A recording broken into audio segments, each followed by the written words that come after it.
បងមុនគេមកអស់ហ្នឹងគឺលុយបាទអត់លុយចាប់ជាប់ដោយស៊ូស៊ូវ៉ានីគ្រីស្ទៀនបាទមកដល់ច័ន្ទធារួចមកអត់សុទ្ធទេទាត់មួយស៊ីដានអូហូចាប់ជាប់ដោយស៊ូស៊ូវ៉ានីរួមជាមួយនឹង ISI ដកោសែនជ័យផងដែរបាទជារឿងគួរឲ្យភ្ញាក់ផ្អើលបាទសម្រាប់វិសាខាបាទដែលឆ្នាំនេះមិនទៅយ៉ា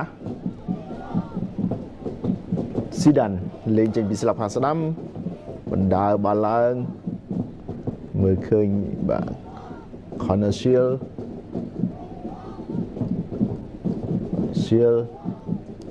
សម្រាប់ទម្លាក់មកវិញហើយក៏បែរកន្លះជុំសិនបញ្ជូនបន្តមកសឿតបារ៉ាចន្ទធាវិញមិនបញ្ហាទេត្រង់នេះកាត់ចូលហើយបាទគ្រីស្ទៀនជាន់បែរគ្រីស្ទៀនទម្លាក់ឲ្យត្រង់នេះទូលាយមែនតើស៊ីដានបាទបងណាបាទជាន់បែរត្រង់នេះទម្លាក់បន្តិចហើយក៏ស៊ីដានទាត់ទៅបាទឌឿនយ៉ាគឺយ៉ាឲ្យមកឌីម៉ងវិញមួយប៉ះអូយបាទបត់បែនល្អតែទៅមិនរួចបាទពីររូបដេញតាមគៀកបាទសុភិរៈព្យាយាមបែរទៅមិនរួចជាមួយនឹងឌីម៉ងស៊ីដានហាមូទីទៅវិញទៅមកជាមួយស៊ីដានមកទៀតគ្រីស្ទៀនបញ្ជូនគ្រីស្ទៀនឲ្យទៅស៊ីដានឲ្យមក Connor Shield ម្ដងទៅរកគ្រីយ៉ារុញបន្តឲ្យស៊ីដានConnor Shield មានឱកាសកាត់មកឲ្យស្រាលដល់នេះទាត់មួយជើងបានតំបន់គ្រោះថ្នាក់របស់ខ្លួនឥឡូវនេះបញ្ជូនបាល់លេងឡើងមកខាងលើប៉ុន្តែទៅមិនផុតបាល់នៅជាប់ជើងស៊ីដានក៏បញ្ជូនមកឲ្យខ្វាមេប្រេប្រាតែទម្លាក់មកឲ្យបាទលេងបកជាបន្តបាទពីព្រះខ័នរាជស្វារៀង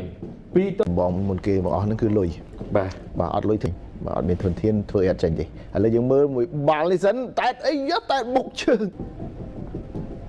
មួយប៉ះស៊ីដានឆ្កឹះឲ្យផ្ដាច់មកវិញដោយ Wi-Fi កីឡាករបាទខ្មែរបាទយុវជនបាទចូលលេងនៅក្នុងការបាទប៉ះជាមួយនឹងគិរីវង្សបាទបើសិនជាបាទព្រះខ័នរាជស្វារៀងឱកាសគ្រាប់ទីបួសហើយការប្រកួតនេះបាទព្រះខ័នរាជស្វារៀងគឺអាចថាបាទមានឱកាសហើយនៅក្នុងការយក3ពិន្ទុអញ្ចឹងគឺ Patrick Robson បាទគឺត្រូវបាទទុកបាទរក្សាខ្លួនប្រាណបាទត្រៀមលេងប្រកួតក្រោយម្ដងបាទពីក្បួន set piece បាល់ជ្រុងរបស់ព្រះខ័នរាជស្វារៀងលេងលឿនបាទស៊ីដានចុចក្រោះមកក្នុងផុត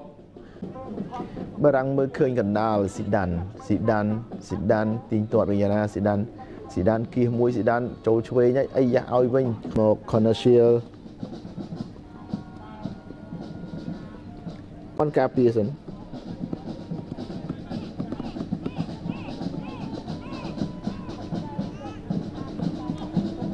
ចន្ទធាក៏ប្រើដងខ្លួនបញ្ជាបាល់បានយ៉ាងល្អជាយាមជ្រែកទៅមុខទៀតរុញត្រង់នេះស៊ីដានអូហូយចន្ទធាឲ្យស៊ីដានរុញឲ្យអូហូយបាទកញ្ចែទេឥឡូវឲ្យដូរខាងតែម្ដងមកលោតបាទទប់បាល់ល្អមែនតើស៊ីដាន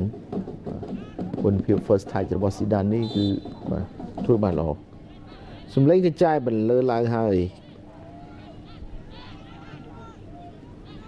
ឌូមីអរគុណដល់គ្រុតជួយឆាចអរគុណដល់ V Active បាទដែលជាដៃគូ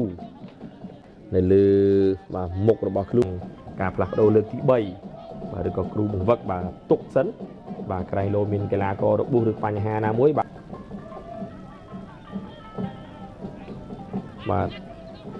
ស៊ីដានបាទចុះមកទម្លាក់លេងដល់ក្រោមបាទបញ្ជូនបាល់ឡើងមកខាងលើ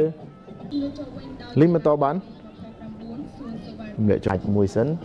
គៀសទៅរួចក៏សម្លឹងមើលឃើញបញ្ជូនចោះទៅចោះមិនបានសម្រេចបាទលេងបន្តអញ្ចឹងបាទប្លង់បដូរខាងតែម្ដងសម្លេងកញ្ចែរបស់លោកកញ្ញាកណ្ដាល